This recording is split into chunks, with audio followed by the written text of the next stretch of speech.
આજે આપણે એક નવું જાદુ જોઈએ. હવે આ જાદુમાં પહેલાં હું તમને કહું એ રીતે તમારે પત્તાને ગોઠવવાના છે, થોડુંક સેટિંગ કરવાનું છે.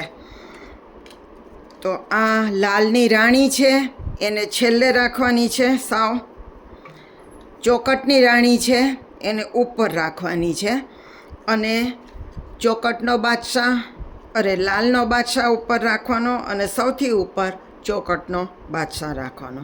આવી રીતે તમારે પહેલાં સેટિંગ કરવાનું છે. પછી આ સેટિંગ બદલાઈ ન જાય એને ધ્યાનમાં રાખીને તમારે કાતર મારવાની છે. જો સેટિંગ બદલાવવું ન જોઈએ. હવે આપણું જાદુ શરૂ થાય છે. આપણી પાસે આ બે બાદશાહ છે, એક છે ચોકટનો બાદશાહ અને એક છે લાલનો બાદશાહ. આ બે બાદશાહ પોતાની રાણીને શોધવા નીકળ્યા છે. આપણે એને એમાં મદદ કરવાની છે. તો ચાલો આપણે જોઈએ કે આ બાદશાહ પોતાની રાણીને શોધી આવે છે કે નહીં. તો જો હું અહીંયા નીચે એક પછી એક પત્તા મૂકતી જ જાઉં છું. ગમે ત્યારે તમારે સ્ટોપ કહેવાનું, ત્યાં હું અટકી જઈશ.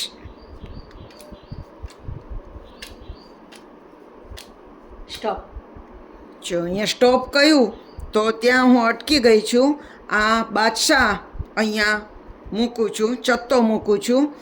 એ હવે એની રાણીને શોધવા નીકળ્યો છે. ફરી વખત હું પત્તા નીચે મૂકું છું. સ્ટોપ કહેશો ત્યાં અટકી જઈશ.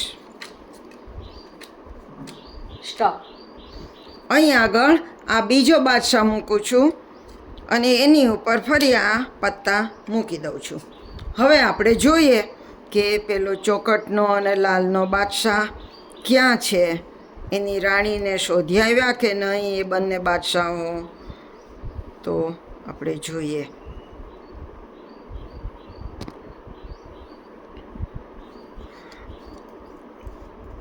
જો હો, હમણાં આમાં બાદશાહ દેખાશે. જો આ બાદશાહ આવ્યો તો એની ઉપરનું એક પત્તું રાખવાનું.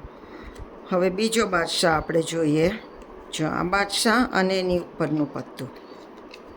હવે જોઈએ કે આ ઉપરનું જે પત્તું છે એ કયું છે. તો આ પત્તું જોઈએ. અરે વાહ, રાણી છે. તો આ બાદશાહ, લાલનો બાદશાહ પોતાની લાલની રાણીને શોધી આવ્યો. આ બીજું પત્તું જોઈએ કયું છે. હા, એ પણ ચોકટની રાણી છે. તો એનો અર્થ એ કે ચોકટનો બાદશાહ ચોકટની રાણીને શોધી આવ્યો. બોલો કેવું આ જાદુ છે. તમે પણ આવી રીતે કરજો અને બરોબર થાય છે કે નહીં એ મને કોમેન્ટ્સ કરીને જણાવજો. તો આવજો, નવા જાદુ સાથે ફરી મળશું. બાય.